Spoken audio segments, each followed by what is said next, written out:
Hi everybody, this is Kelly with Mama Kelly's Herbs, LLC, www.mamakelly.com, and I wanted to tell you about my first herb that I learned about. So this was probably the late 80s, early 90s, and my grandfather had, we call him Papa and Mama.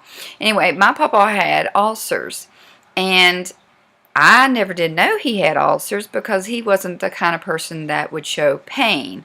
So he would even cut himself, or we've seen him do things, and he would never show pain. He would just keep on going. So we never did know he had ulcers.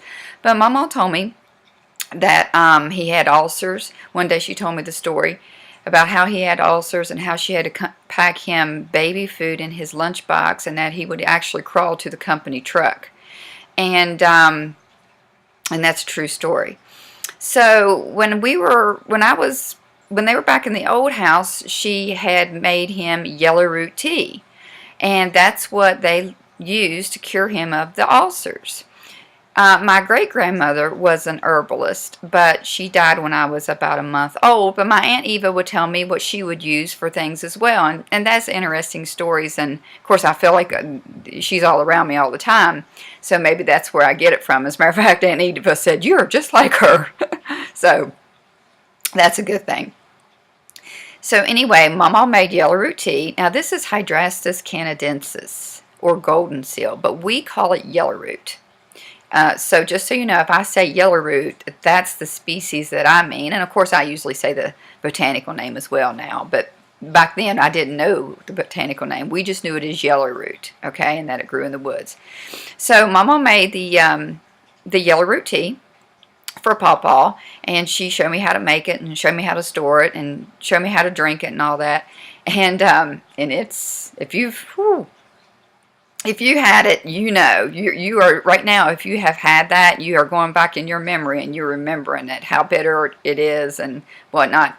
Nowadays, we don't use that plant. It is an at-risk plant. I actually grow it on the property. I have 3 or 4 stands of it down there, and I have a couple stands here at the house.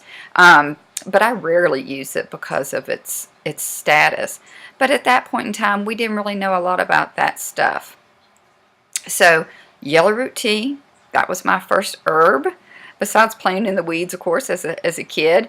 And my papa got cured of ulcers, and he told me, I doctored and doctored and doctored for years, and they couldn't cure me. He said, and I went and got that yellow root tea from that catfish man in the woods, and now I'm cured of the ulcers, and that's a true story.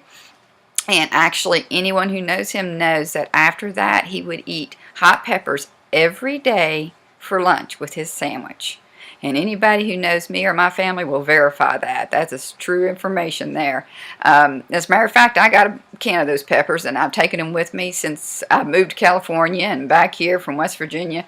And you can't even tell they're peppers anymore, but those were his peppers. So anyway, I just wanted to share with you that story about my first introduction to herbalism. And maybe you can share your story below in the comments.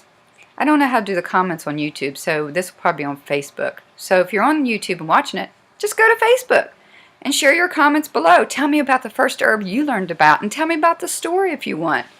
It's exciting to see how we all have started in different places, but how we all have such a love for the earth and for the plants and for the Creator that has given us all this.